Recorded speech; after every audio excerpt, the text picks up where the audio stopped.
Assalamu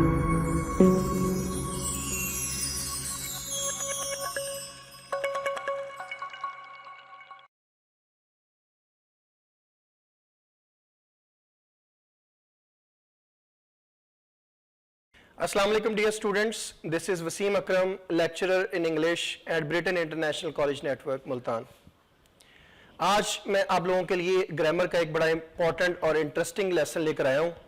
आप लोगों ने इंडेफिनिट टेंसेस पढ़ ली होंगे तीनों, present indefinite, past indefinite and future indefinite.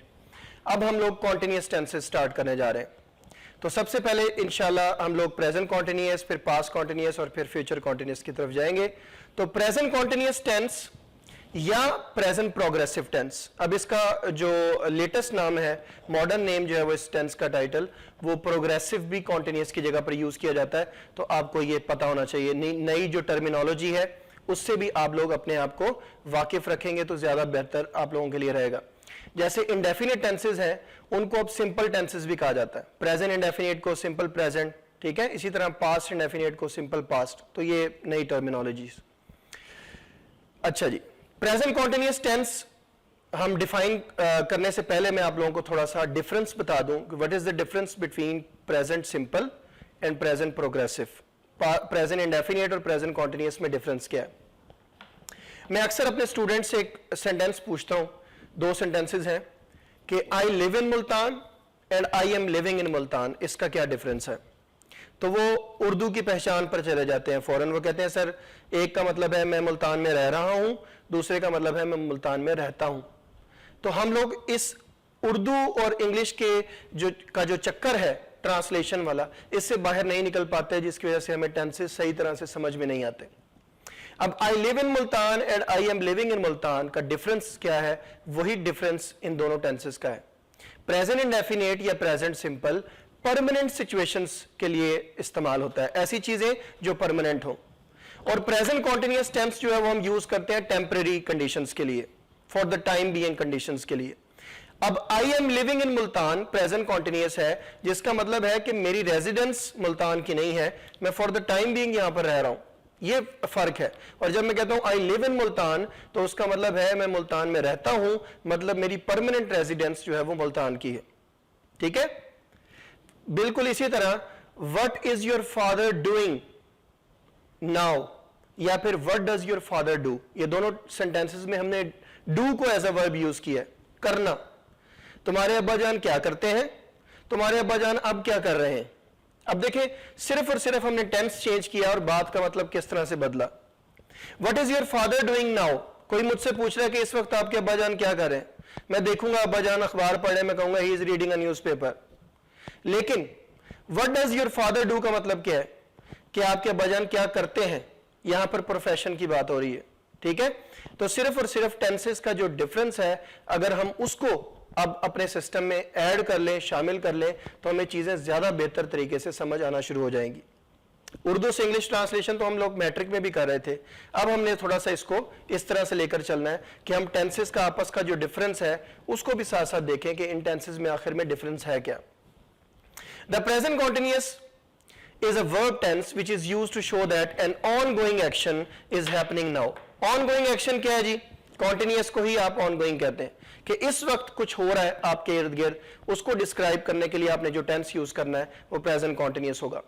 Either at the moment of speech, हो सकता है कि वो आपके बोलते वक्त हो रहा हो आपके इर्द गिर्द, और now in a larger sense, या ये भी हो सकता है कि उस वक्त ना हो रहा हो लेकिन उन दिनों में हो रहा हो। मिसाल के तौर पर मैं आपसे कहता हूं कि I am reading a book now, इसका मतलब है कि मैं इस वक्त किताब पढ़ रहा हूं। I am reading different books these days, आजकल मैं मुख्तलिफ किस्म की किताबें पढ़ रहा हूं, इस वक्त नहीं पढ़ रहा, लेकिन फिर भी कह रहा हूं कि आई एम रीडिंग। क्यों? क्योंकि दीज डेज या नाउ डेज ये भी टेम्परेरी सिचुएशन को शो करता है। ठीक है, एग्जाम्पल है जी, he is watching television now, वो इस वक्त टेलीविजन देख रहा है। अब हम चलते हैं इसके कीवर्ड्स की तरफ। कीवर्ड्स किसी भी टेंस को पहचानने के लिए बड़े इंपॉर्टेंट हुआ करते हैं। तो उर्दू में इसके आखिर में रहा है, रही है, रहे हैं, ये आप लोग इस चीज से अच्छी तरह फेमिलियर होंगे। जबकि इंग्लिश में जो इसके कीवर्ड्स हैं जो अक्सर इस टेंस में आपको देखने में मिलेंगे वो है now, at present, at the moment, at this time, now a days and these days. ये सारे इंडिकेटर्स आपको ये शो करते हैं कि ये टेंसेस, ये जो टेंस है प्रेजेंट कॉन्टिन्यूअस का, ये टेम्परेरी सिचुएशंस के लिए है, नाउ, एट प्रेजेंट वगैरह वगैरह। नेक्स्ट है इसकी फॉर्मुलेशन। फॉर्मुलेशन बड़ी सिंपल है इसकी। आपने ये ज़हन में रखना है कि कॉन्टिन्यूअस टेंस चाहे प्रेजेंट का हो, पास्ट का हो या फ्यूचर का, उसमें जो वर्ब की फॉर्म आएगी वो प्रेजेंट पार्टिसिपल आएगी, यानी कि फर्स्ट फॉर्म प्लस आईएनजी। ठीक है, सिर्फ हेल्पिंग वर्ब्स चेंज होंगे। तो इसके अंदर जो आपके पास हेल्पिंग वर्ब्स हैं वो इज एम आर होते हैं, और आपको पता है कि आई के साथ आपने एम यूज करना है। वी, यू, दे और प्लूरल सब्जेक्ट कोई आ जाए तो उसके साथ आप आर यूज करेंगे, और ही, शी, इट या सिंगुलर सब्जेक्ट होगा तो आप उसमें इज यूज करेंगे। ठीक है, बेसिक कॉन्सेप्ट है ये इस टेंस का। एग्जांपल्स हैं, for example he is learning English now. He is आ गया हेल्पिंग वर्ब, मेन वर्ब आ गया लर्निंग। ठीक है, he is learning English now. It is raining outside, बाहर बारिश हो रही, आप बैठे हुए हैं, बाहर बारिश हो रही है, उसको डिस्क्राइब करेंगे प्रेजेंट कॉन्टिन्यूअस टेंस में। इसी तरह ही इज रीडिंग अ बुक, आप देख रहे हैं कि आपके सामने कोई शख्स बैठा हुआ है, किताब पढ़ रहा है, तो उसको डिस्क्राइब करेंगे आप किस तरह से कि ही is reading a book. Negative sentences कैसे बनेंगे? हेल्पिंग वर्ब के बाद आपने नॉट लगाना है, तो आपका टेंस, आपका जो सेंटेंस है वो नेगेटिव हो जाएगा। ठीक है, इज एम आर आपके पास हेल्पिंग वर्ब्स हैं, उसके बाद नॉट लगा दें, बाकी सेंटेंस का स्ट्रक्चर बिल्कुल वैसे ही रहेगा। फॉर एग्जाम्पल अब हमारे पास वही सेंटेंसेस है, he is learning English now था, अब क्या हो जाएगा कि he is not learning English now, वो इस वक्त इंग्लिश नहीं सीख रहा है, कुछ और सीख रहा होगा। इसी तरह आपने बाहर देखा, किसी ने आपसे पूछा इज इट रेनिंग, आपने कहा जी no it is not raining outside, इस वक्त बारिश नहीं हो रही है। ठीक है, सारी टेम्परेरी सिचुएशंस हैं। ठीक है, टाइम बीइंग के लिए। He is not reading a book, वो किताब नहीं पढ़ रहा। ठीक है, may be he is doing something else, लेकिन वो किताब नहीं पढ़ रहा। इंट्रोगेटिव सेंटेंसेस, इंट्रोगेटिव सेंटेंसेस में बेटा क्या होता है कि हम लोग इन्वर्जन कर देते हैं। इन्वर्जन का मतलब क्या है कि जो नॉर्मल सेंटेंस का ऑर्डर है वो कैसे है, तरतीब क्या होती है, पहले सब्जेक्ट है, उसके बाद फिर हम लोग हेल्पिंग वर्ब लगाते हैं। लेकिन इंट्रोगेटिव सेंटेंस में इन्वर्जन का मतलब यह है कि हेल्पिंग वर्ब शुरू में आ जाते हैं, जबकि सब्जेक्ट जो है वो बाद में आ जाता है, और फिर हम उसमें वर्ब की फर्स्ट फॉर्म के साथ आईएनजी यूज करते हैं। तो अब वही सेंटेंसेस हम इंट्रोगेटिव में ले आएंगे। Is he learning English now, क्या वो इस वक्त इंग्लिश सीख रहा है? इज इट रेनिंग आउटसाइड, क्या इस वक्त बाहर बारिश हो रही है? Is he reading a book, क्या वो किताब पढ़ रहा है? नेगेटिव इंट्रोगेटिव सेंटेंस, इसका इस्तेमाल बहुत कम होता है, लेकिन फिर भी बाजुकात आ जाते हैं ये सेंटेंसेस जो at the same time negative भी होते हैं और इंट्रोगेटिव भी होते हैं। तो उसमें आपने क्या करना है, हेल्पिंग वर्ब स्टार्ट में रहेंगे क्योंकि क्वेश्चन फॉर्म है, फिर हम सब्जेक्ट लगाएंगे, फिर नॉट लगाएंगे, और फिर फर्स्ट फॉर्म प्लस आईएनजी, और लास्ट में अगर ऑब्जेक्ट आपके सेंटेंस में होगा या कोई कॉम्प्लीमेंट वगैरह होगा तो वो आ जाएगा। Examples, is he not learning English now, अब इस सेंटेंस में आप कॉन्ट्रैक्शन भी यूज कर सकते हैं। इज ही नॉट कहने की बजाय अगर आप इसको कॉन्ट्रैक्टेड फॉर्म में लिखें तो आप कह सकते हैं isn't he learning English now, फिर इज और नॉट दोनों इकट्ठे आ जाएंगे स्टार्ट में। लेकिन अगर अलग अलग लिखना है तो फिर ज़हन में रखेंगे कि इज पहले, फिर सब्जेक्ट और फिर not. Is he not learning English now, question mark आएगा, सवाल है। Is it not raining outside, ठीक है, इसी तरह आप इसको भी कॉन्ट्रैक्टेड फॉर्म में यूज कर सकते हैं, इजंट इट रेनिंग आउटसाइड, और is he not reading a book, तो इसको भी आप कह सकते हैं isn't he reading a book. ठीक है, फॉर एग्जांपल। फॉर्मुलेशन, फॉर्मुलेशन इसकी हम देख लेते हैं। WH इंट्रोगेटिव सेंटेंसेस, ऐसे भी सवाल होते हैं जिनका आंसर आप यस या नो में नहीं दे सकते। जो सवाल हेल्पिंग वर्ब से स्टार्ट होते हैं, इज एम आर से, उनका आंसर आप यस या नो में दे सकते हैं। Is he reading a book, yes और नो। लेकिन जब आप WH फैमिली से कोई वर्ड लेते हैं इंट्रोगेटिव सेंटेंसेस में, तो वो क्वेश्चंस के आंसर्स जो हैं वो एक्सप्लेनेशन मांगते हैं। ठीक है, तो ये डबल इंट्रोगेटिव भी इसको आप कहते हैं, WH इंट्रोगेटिव सेंटेंस भी इसको आप कहते हैं। तो what, when, how, where, why या हु, ये स्टार्ट में आ जाएंगे, उसके बाद इज एम आर आ जाएगा, फिर सब्जेक्ट आ जाएगा, फिर प्रेजेंट पार्टिसिपल यानी कि आईएनजी वाली फॉर्म, और फिर object. Why is he learning English now, why, वो इस वक्त इंग्लिश क्यों सीख रहा है? ठीक है, who is knocking at the door, दरवाजे पर दस्तक कौन दे रहा है? Where is he reading a book, वो किताब किस जगह पर बैठ के पढ़ रहा है, कहां पर वो पढ़ रहा है किताब। ठीक है, तो ज्यादातर आपके पास अफर्मेटिव सेंटेंसेस, नेगेटिव सेंटेंसेस या इंट्रोगेटिव आते हैं, लेकिन रेयर केसेस के अंदर आपके पास नेगेटिव इंट्रोगेटिव भी आ जाते हैं और WH इंट्रोगेटिव सेंटेंसेस तो आप अक्सर देखते हैं आपके जो बुक के अंदर क्वेश्चन आंसर्स होते हैं वो इसी कैटेगरी से बिलोंग करते हैं। अब हमने ये देखना है कि प्रेजेंट कॉन्टिन्यूअस टेंस इस्तेमाल क्यों होता है, इसका क्या यूसेज है।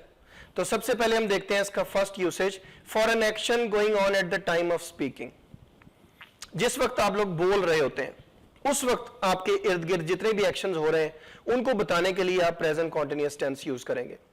मिसाल के तौर पर she is singing a song now. आप लोग एक क्लासरूम में बैठे हुए हैं और आपकी कोई क्लास फेलो जो है वो इस वक्त सॉन्ग जो है वो सिंग कर रही है, गाना गा रही है, तो आप क्या कहेंगे, she is singing a song now.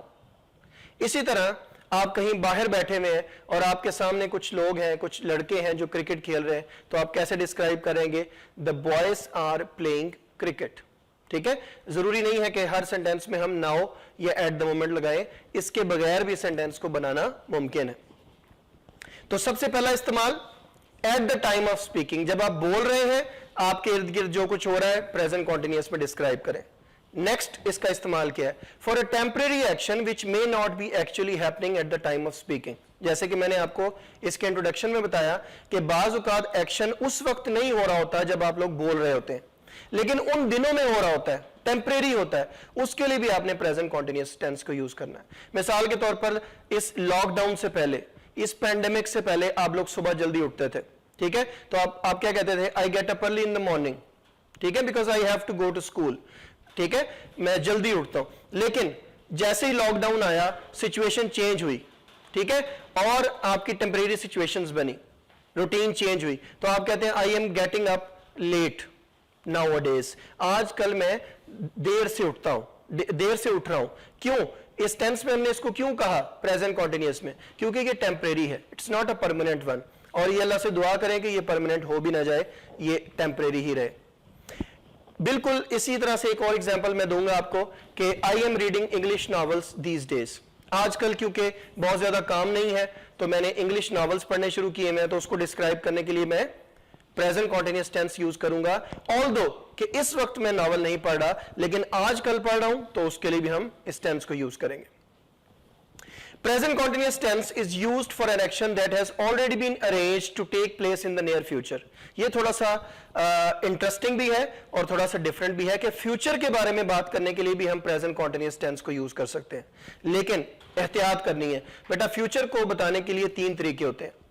अगर आप बोल रहे हैं और फौरन फैसला ले रहे हैं तो फ्यूचर इंडेफिनिट यूज करें, वो आप पढ़ चुके हैं। ठीक है, मिसाल के तौर पर कोई दोस्त मुझसे पूछता है कि लाहौर जाना है, तो मैं कहता हूं यस आई विल गो, तो ये इंस्टेंट डिसीजन है, फैसला किया फौरन बोल दिया। उसके बाद बेटा फिर प्लानिंग होती है।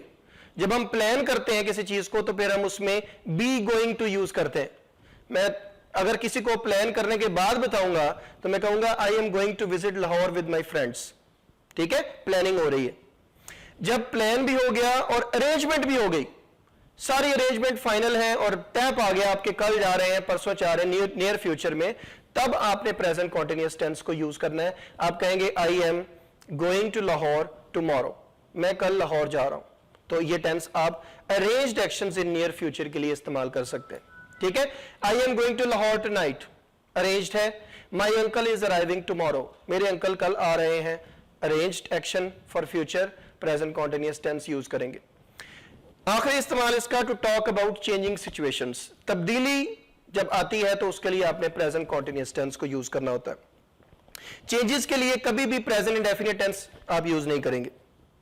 मिसाल के तौर पर, ठीक है, आपने देखना है कि फ्यूल प्राइसेस जो हैं वो आजकल कम हो रहे हैं, ये एक चेंज है, पहले हाई थे अब लो हो रहे हैं, that is a change. Change चाहे जो है वो लॉन्ग टर्म भी हो, चेंज के लिए प्रेजेंट कॉन्टिन्यूअस टेंस आएगा। तो आप क्या कहेंगे, the prices of fuel are decreasing. ये नहीं कहेंगे the prices of fuel decreases, decrease कहेंगे, डिक्रीजेस तो नहीं कह सकते क्योंकि पीछे प्राइसेस है। The prices of fuel decrease, ऐसे नहीं कहेंगे। आप क्या कहेंगे, the prices of fuel are decreasing, कम हो रहे हैं। ठीक है, चेंज है।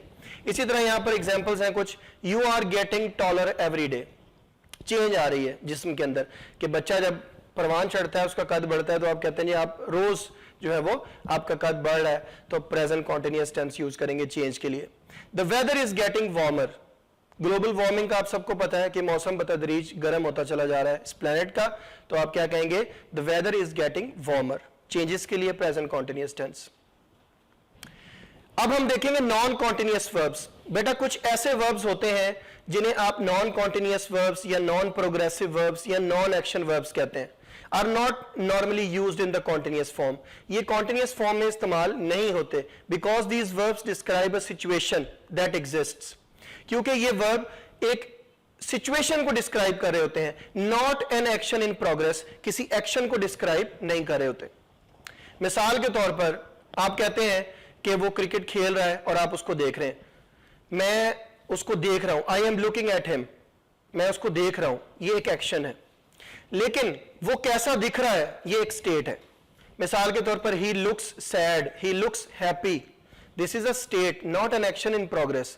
तो ऐसे वर्ब्स जो जिनमें एक्शन कोई इन्वॉल्व नहीं होता बल्कि वो सिर्फ और सिर्फ स्टेट होती है या कंडीशन होती है, सिचुएशन होती है, उसमें आप कॉन्टिन्यूअस टेंस को इस्तेमाल नहीं करेंगे बल्कि प्रेजेंट इंडेफिनिट यूज करेंगे।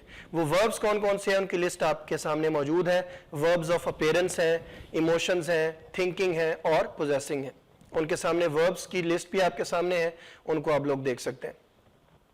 एग्जाम्पल्स हैं, for example these grapes are tasting sour, ये अंगूर खट्टे हैं, इनका जायका जो है वो खट्टा है। तो आप ये बिल्कुल नहीं कह सकते, रॉन्ग स्टेटमेंट है। क्यों? क्योंकि यहां पर टेस्ट, कोई इंसान अंगूर को चख नहीं रहा, एक्शन परफॉर्म नहीं हो रहा, सिर्फ हम ये बता रहे हैं कि इनका जायका कैसा है, स्टेट है, ठीक है, एक्शन नहीं है। तो हम क्या कहेंगे, दीज ग्रेप्स टेस्ट सावर। अब यहां पर वो निशानी वाला मामला जो है थोड़ा सा उलट हो जाता है। हम कहते हैं जो इन अंगूरों का जायका खट्टा है, ठीक है, यह मैं सोच रहा हूं नेक्स्ट सेंटेंस में, तो पहचान कॉन्टिन्यूअस की है लेकिन बन प्रेजेंट इंडेफिनिट का सेंटेंस रहा है। जिस तरह हम कहते हैं कि वो उदास नजर आ रहा है, हम ये नहीं कह सकते ही इज लुकिंग सैड, हम कहेंगे ही लुक्स सैड, ठीक है। तो आप लोगों ने ये देखा। इसी तरह I am thinking you are wrong, मुझे लगता है कि तुम गलत हो। यहां पे मैं सोच नहीं रहा, सिर्फ अपना आइडिया बता रहा हूं, तो मैं क्या कहूंगा, I think you are wrong. मैं इस वक्त कुछ सोच नहीं रहा, जस्ट मुझे ये लगता है कि आप गलत हैं। शी इज लुकिंग सैड, वो उदास नजर आ रही है, क्या कहेंगे, शी लुक्स सैड। क्यों? क्योंकि वो दिख रही है, देख नहीं रही। दिख रही है तो स्टेट है, देख रही है तो वर्ब है, एक्शन वर्ब है। I am having a house, मेरा एक घर है, मैं नहीं कह सकता I am having a house, मैं क्या कहूंगा, आई हैव अ हाउस। लेकिन इन्हीं वर्ब्स को हम कॉन्टिन्यूअस टेंस में भी यूज कर सकते हैं with the change of meaning. थोड़ा सा मीनिंग चेंज हो जाएगा, वहां पर ये वर्ब एक्शन वर्ब बन जाएंगे। फॉर एग्जांपल आप कहते हैं जी she is tasting the soup. अब यहां पर कोई लड़की है जो सूप को टेस्ट कर रही है, तो यहां पे टेस्ट स्टेट नहीं रही, एक्शन वर्ब बन गई, ठीक है, क्योंकि काम हो रहा है। इसी तरह I am thinking of improving my English. अब यहां पर एक आइडिया है जिसको मैं कंसीडर कर रहा हूं, बाकायदा मैं सोच रहा हूं, माइंड इस टाइम प्रोसेस के अंदर है कि मैं इंग्लिश अपनी बेहतर बनाऊं, तो यहां पर थिंकिंग भी आ गया। He is looking at me, अब यहां पे दिखना नहीं है, देखना है। He is looking at me, वो मेरी तरफ देख रहा है। ही इज हैविंग लंच, अब यहां पे हैविंग ईटिंग के मीनिंग दे रहा है कि वो इस वक्त लंच कर रहा है, एक्शन है, तो कॉन्टिन्यूअस टेंस बन सकता है with the difference of meaning, ठीक है। आप लोगों ने जब भी वर्ब देखना है तो इस चीज का खास ख्याल रखना है कि देखें कि वर्ब एक्शन है तो उसको आप कॉन्टिन्यूअस फॉर्म में लिख सकते हैं, अगर नॉन एक्शन वर्ब है तो उसको आप इंडेफिनिट में लिखें तो बेटर होगा।